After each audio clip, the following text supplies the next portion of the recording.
মাত্র 10 মিনিটের জন্য একটা ট্রেন মিস করার জন্য আমার সাথে এমন কি ঘটলো যা আমাকে অনেকক্ষণ ভুগিয়েছে।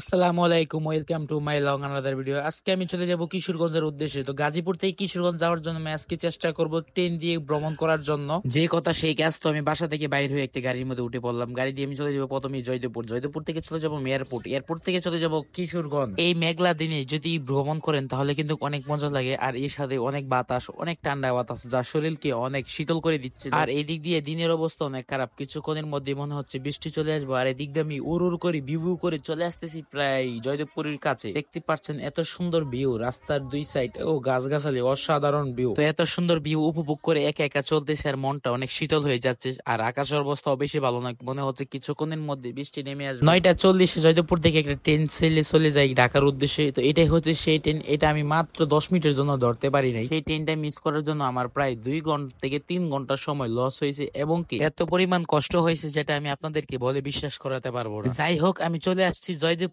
Junction rail station. এখান থেকে আমি আবার 2 নাম্বার ট্রেনের চেষ্টা করব ঢাকা যাওয়ার জন্য। দেখতেই পাচ্ছেন এটাই হচ্ছে জয়দেবপুর। আমার মতো এখানে অনেক যাত্রী অপেক্ষা করতেছে ঢাকা যাওয়ার জন্য। এখন কিছুই করার নাই, এখন শুধু ধৈর্য ধরে থাকতে হবে। এটা হচ্ছে আমাদের পুরাতন গাজীপুর জয়দেবপুর রেল স্টেশন। আর এই দিক থেকে একটা ট্রেন চলে যাচ্ছিল। আমরা সবাই মনে করছিলাম এই ট্রেনটা কি দাঁড়াবে নাকি, কিন্তু আমাদের সাথে যা ঘটলো আপনারা দেখতে থাকেন, দেখে বুঝতে পারবেন। দেখেন ট্রেনটা কাছে এসে এত জোরে টান দিয়েছে যা ওটা অনেক মুশকিল, এবং কি উঠতে গেলে অনেক অ্যাক্সিডেন্ট হয়ে যাবে। রংপুর থেকে ছেড়ে আসা রংপুর এক্সপ্রেস আমাদেরকে দেখেন টাটা দিয়ে চলে যাচ্ছে ঢাকার উদ্দেশ্যে। তো আমি বললাম মামা আমাকে নিয়ে যায়, কিন্তু নিয়ে যাবে না।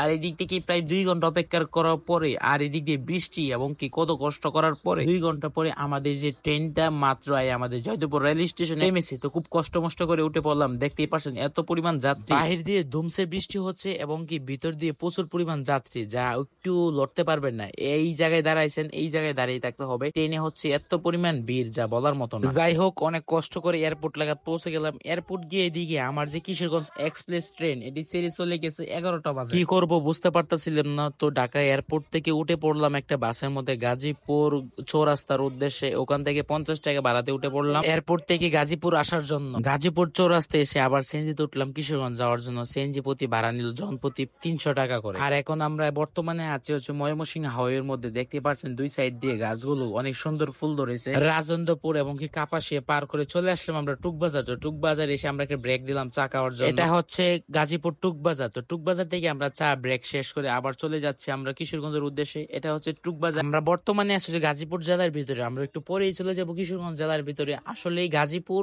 এবং কি কিশোরগঞ্জ দুইটাই পার্শ্ববর্তী জেলা। দেখতে পাচ্ছেন মাত্র একটা নদীর জন্য ভাগ করা হয়েছে এই দুই জেলাকে। এই যে এই হচ্ছে সেই নদী, এই পারে হচ্ছে গাজীপুর, ওই পারে হচ্ছে কিশোরগঞ্জ। তো আমরা অলরেডি গাজীপুর শেষ করে অলরেডি পৌঁছে গেলাম কিশোরগঞ্জের সীমানায়। আমরা অতি মধ্যেই আমরা প্রায় কিশোরগঞ্জ সীমানায় অতিক্রম করে ফেলেছি। তো দেখতে পাচ্ছেন স্বাগতম কিশোরগঞ্জ লেখা আছে। তো আমরা প্রায় গাজীপুর শেষ করে চলে আসলাম কিশোরগঞ্জ। মাত্র 3 ঘন্টার রাস্তা, যেখান দিয়ে চলে আসা যায় মাত্র 3 ঘন্টায়। আর আমি এখানে লাগাইলাম 5 ঘন্টা। আর এত পরিমাণ কষ্ট হয়েছে যা বলার মতো না। অবশেষে চলে আসলাম সেই আমার গ্রামে। এটাই হচ্ছে আমাদের সেই গ্রাম। দেখতে পাচ্ছেন বিকালের সূর্য ডুবে গেছে, প্রায় সকালবেলা রওনা দিয়েছি, এখন হয়ে গেছে বিকাল। ভিডিওটা ভালো লাগলে অবশ্যই লাইক কমেন্ট শেয়ার করতে ভুলবেন না। শেয়ার না করলে কপালে বউ নাই।